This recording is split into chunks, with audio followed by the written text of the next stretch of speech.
We will be focusing on a Postbank for this morning and the entire SASSA situation. We do know that the Postbank board has been fired. It follows a delay in the payout of social grants due to a technical glitch at the bank. Now, some recipients are being forced to go to borrow money from loan sharks, and a lot of this money is used to pay their debts, whether it's to pay rent or even to make sure that there is enough transportation money to take you to the Postbank to try and salvage whatever you can, perhaps, of your SASSA grant. But for more on this, we're joined by the Postbank CEO Nikki Mbengashe, speaking to us from Johannesburg. Nikki, a very good morning to you.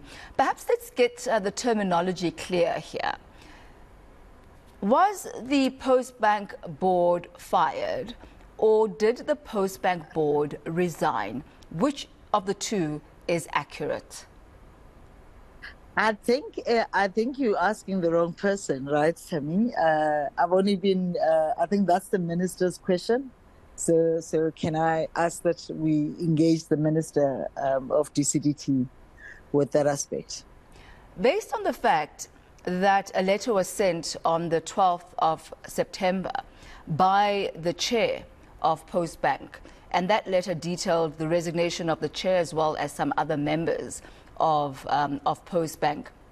Would you then say that you resigned before you could be fired, or is the firing just for the one remaining member of the board that did not resign along with everybody else?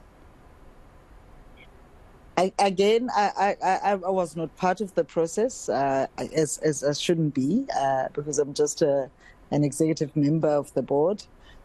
So any interaction with the board and the ministry, that's not something that I will be involved in. How would you describe the relationship between Postbank and government? It's working very well. I think we've got the support that we need. I certainly haven't gotten that support. I've got 2 months in the role, and I've gotten support in every manner that I need with the ministry. Even in solving this issue, as we try to bring in new capabilities, and we had to speak to the MNOs. So we're also using that.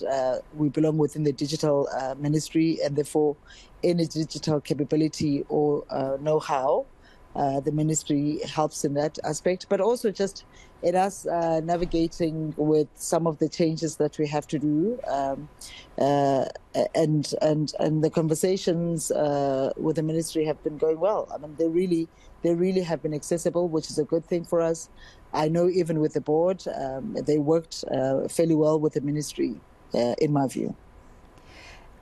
What you're saying is, paints a very different picture to what we have been hearing as far as the rhetoric is concerned. Yes, you are in the executive, and the relationship that the board has with the minister, it sounds like it's very different from the relationship that the executive has had with the minister. Because here we've had the minister saying, or rather we've had the chair saying that the relationship with the minister has been hostile and oppressive.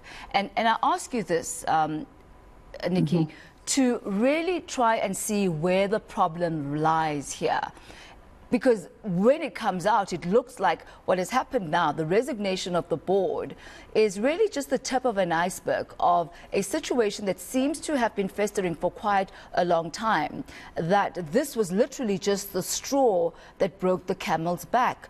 Your comments on that? Again, it'd be very difficult to comment on it. And I speak, literally, and I always say 2 months, but quite frankly, it's really about 6-7 weeks that I have been in the role. And my focus since I've joined in, which I've actually had support from both the board and the ministry, from my perspective, with everything that we had to do, because we have a lot to focus on. So my 6 weeks here, 7 weeks here, have really been focusing on what we have to resolve as the executive. We still have some changes that we want to do. We still have some compliance that we have to answer to sub. So my focus has really been that. I have not gotten myself involved. You mentioned issues of compliance there, Nikki. If you could comment on this, you'll know that the minister is holding the Postbank accountable for the 140 million rand contract that is said to have been awarded unlawfully because those contractors were not contracted in the regulated way. And this has come out of the KPMG report. What are you, as the executive, doing in order to address the allegations that are coming out of this report? Are you there, Nikki? Looks like we have lost Nikki Mbengashe there. That's the Postbank CEO, hoping to get a whole lot more answers than what we got. And granted, she has just been in the role a few weeks, but you do talk about institutional memory, and you do talk about liability. But I really think there's something worth looking into there, that this particular quote-unquote technical glitch is really unmasking what was festering for quite a long time at the Postbank and with relationships. So certainly something to continue interrogating, and hopefully we will get the minister who will be able to talk on that for us, or maybe the former chair of Postbank can bring us into the dynamics of that relationship.